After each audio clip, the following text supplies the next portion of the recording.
এই মাস তার পরবর্তী মাস হচ্ছে রমজান মাস। রমজান মাসের দীর্ঘ সিয়াম সাধনার পরে আসে আমাদের সকলের কাঙ্ক্ষিত মুহূর্ত ঈদুল ফিতর।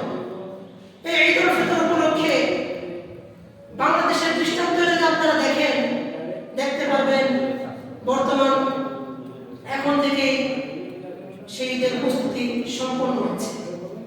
জুতার কারখানায় গেলে দেখতে পারবেন জুতার ফ্যাক্টরির মালিকরা এখন থেকে জুতার গুদামটা শুরু করেছে। কত বলেন ঠিক? শুধু তাই নয়, রমজান মাসের আগে যদি সরবরাহের দাম থাকে 100 টাকা, রমজান মাসে সেটা হয়ে যাবে কত? 150 টাকা। রমজান মাসের আগে চিনির দাম যদি থাকে 100 টাকা, সেই চিনির দাম চলে যাবে 160 থেকে 70 টাকা। এটা হচ্ছে এক শ্রেণীর প্রস্তুতি। আমি কথা কি বেঠিক বললাম? সঠিক। কারণ এই মাসেই আমাদের বাংলাদেশের অধিকাংশ ব্যবসায়ী লাভ ও লোকসানের একটা হিসাব খোঁজার চেষ্টা করে, কিন্তু রাসূলুল্লাহ সাল্লাল্লাহু আলাইহি ওয়াসাল্লাম গাফলাত দ্বারা কিন্তু এটা উদ্দেশ্য নেননি। গাফলাতের উদ্দেশ্য নিয়েছেন, যেটা আমি পজিটিভ দিক থেকে বলেছি, প্রত্যেকটি মানুষ রমজান মাস উপলক্ষে নিজেকে গুছিয়ে নেওয়ার চেষ্টা করে। যেমন আপনার আরব কান্ট্রি, অন্যান্য মুসলিম দেশে যদি যান, দেখতে পারবেন রমজান মাসে তাদের ব্যবসার কোনো নিয়ম থাকে না।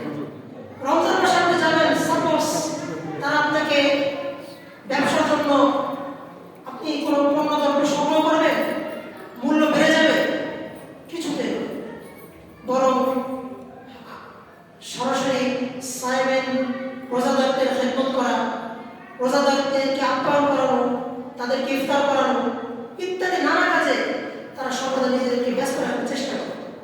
কারণ এই মাসের ফজিলত, গুরুত্ব অত্যন্ত অপরিসীম। এরপর রাসূলুল্লাহ সাল্লাল্লাহু আলাইহি ওয়াসাল্লাম বললেন, ওয়া হাযা আশ-শাহরু শাহরুন রুফিআ ফীহি আ'মালুল ইবাদি ইলা আল্লাহি আযযা ওয়া জাল। এটা এমন একটা মাস, যে মাসে সমস্ত মানুষ পূর্ববর্তী জীবনে যা যা কিছু করেছে সমস্ত কিছু আল্লাহ তাআলার দরবারে পেশ করা হয়। ওয়া আনা উহিব্বু আন উরফা আমালি ইলা আল্লাহ ওয়া আনা সায়িম। আমিও চাই আমার আমলনামাগুলো আল্লাহ তাআলার সামনে উত্থাপিত হোক এমন অবস্থায় যে আমি সায়িম, রমজান। গাফলাতের মধ্যে নিমজ্জিত এমন নয়, আমি কোনো নাফরমানে লিপ্ত এমন নয়, বরং আমি চাই আল্লাহ তাআলার সামনে আমার আমলনামাটা পেশ করা হোক একেবারে বোঝা দেওয়া অবস্থায়। মুহতারাম হাজিরিন, সম্মানিত মুসল্লিয়ান কিরাম, শাবান মাস গুরুত্বপূর্ণ। সাল্লাম অধিক পরিমাণে রোজা রাখতেন, সুতরাং আমাদেরকেও শাবান মাসে অধিক পরিমাণে রোজা রাখতে হবে। রোজা রাখার যে কারণটা রাসূলুল্লাহ সাল্লাল্লাহু আলাইহি ওয়াসাল্লাম বলেছেন, এই মাসে সমস্ত বান্দার আমলনামাগুলো আল্লাহ তাআলার দরবারে পেশ করা হবে। আমরা কি চাই আমাদের আমলনামাগুলো আল্লাহ তাআলার দরবারে পেশ করা হবে, কিন্তু আমরা কোনো নাফরমানি, কোনো গুনাহ, দুনিয়ার কোনো ঝয়ঝামেলার মধ্যে কেউ কি চান? কেউ কি চান এরকম? সুতরাং আপনাদের প্রথম কাজ হবে এই মাস রমজানের প্রস্তুতিমূলক হিসাবে সিয়াম সাধনায় লিপ্ত থাকা। প্রত্যেকটা জিনিসেরই একটা প্রস্তুতির প্রয়োজন রয়েছে। আপনার সামনে এক্সাম আছে, আপনি কোনো প্রিপারেশন ছাড়া কিছুতে সম্ভব না আপনি এক্সাম দিয়ে দেবেন। আপনি কোনো একটা প্রকল্প গ্রহণ করেছেন, প্রকল্প বাস্তবায়নের আগে অনেক স্তর আপনাকে পারি করতে হবে। তারপরে আল্লাহ তাআলার মর্জি অনুযায়ী হয়তো আপনি সফল হবেন, নয়তো আপনি ব্যর্থ হবেন। কিন্তু যদি দেখা যায় কোনো প্রস্তুতি ছাড়া আপনি একটি কাজ শুরু করেছেন, সেই কাজের ক্ষেত্রে ব্যর্থতাই অধিক বেশি প্রতিফলন হয়। যে কোনো কাজে যদি আমরা চাই সফলতা অর্জন করার জন্য, সর্বপ্রথম আমাদের করণীয় হচ্ছে প্রস্তুতি নেওয়া। সুতরাং রমজান মাসের প্রস্তুতি আমরা কিভাবে নেব?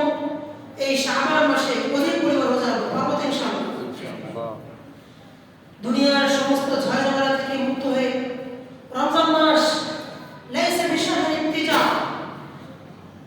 রমজান মাস যেমনটা আমরা মনে করে থাকি ব্যবসার মাস, শুধুমাত্র নিছক সংস্কার হিসাবে কিছু কিছু মানুষ রোজা রাখে, কিন্তু তাদের ইচ্ছা থাকে রমজান মাসে ব্যবসায় মুনাফা অধিক পরিমাণে অর্জন করা। কিন্তু প্রিয় মুসলমানের রাসূলুল্লাহ সাল্লাল্লাহু আলাইহি ওয়াসাল্লাম শিক্ষা দিয়ে গিয়েছেন, রমজান মাস ব্যবসা মাস নয়, রমজান মাস হচ্ছে ইবাদতের মাস, রমজান মাস হচ্ছে নির্জনতার মাস, রমজান মাস হচ্ছে বান্দা ও আল্লাহ তাআলার মাঝে সম্পর্ক স্থাপন করার মাস। সারা বছর আপনি যা করেছেন আল্লাহ তাআলা এই রমজান মাস দিয়ে আমাদেরকে একটা বিশেষ অফার দিতে চান। সারা মাস আপনি কি করেছেন আল্লাহ তাআলা দেখেন, কিন্তু সেটাকে মুছে দিতে চান। কিন্তু সমস্ত কিছুকে আল্লাহ তাআলা রমজান মাসের রোজার দ্বারা, রমজান মাসের ইবাদত দ্বারা, রমজান মাসের সিয়াম দ্বারা সবকিছু নিষ্কলুষ করতে চান। রমজান মাসের শেষে এমন 10টি দিন রয়েছে, যে 10টি দিনের মাঝে এমন একটি দিন রয়েছে যে দিনটা খায়রুম মিন আলফি শাহর, 1000 বছরের 1000 মাস থেকে উত্তম। জানা নেই পৃথিবীতে এমন কেউ আছে যে 1000 মাস দুনিয়াতে তার জীবন অতিবাহিত করেছেন। আমাদের আয়ু অত্যন্ত স্বল্প, এই স্বল্প আয়ুর মাঝে আমাদেরকে অধিক পরিমাণে আমল করতে হবে।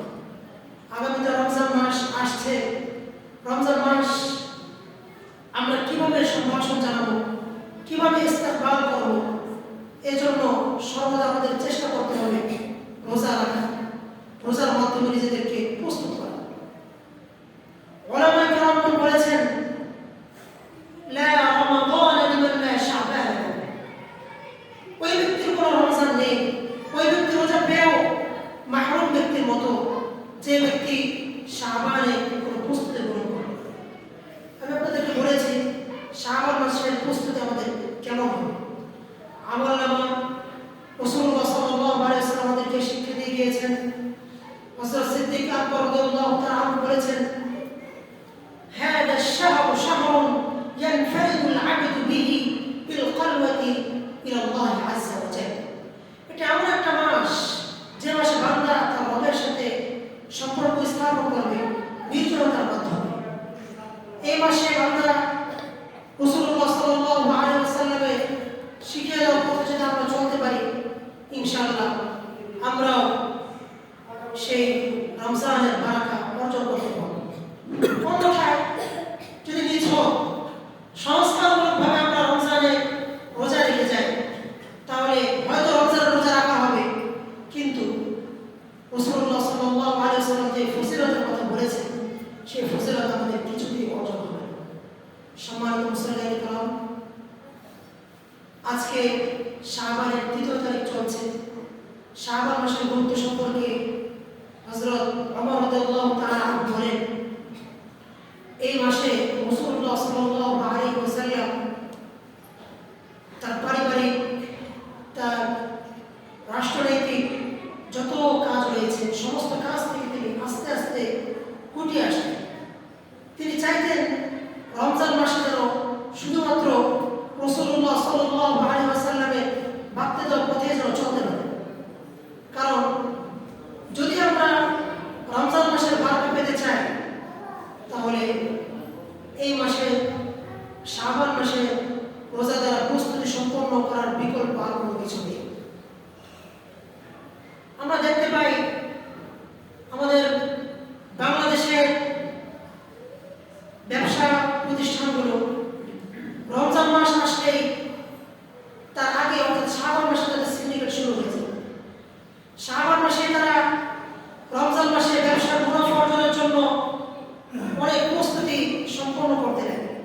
কিন্তু রাসূলুল্লাহ সাল্লাল্লাহু আলাইহি ওয়াসাল্লাম আমাদেরকে শিখিয়ে গিয়েছেন, রমজান মাস ব্যবসার মাস নয়, রমজান মাস হচ্ছে ইবাদতের মাস।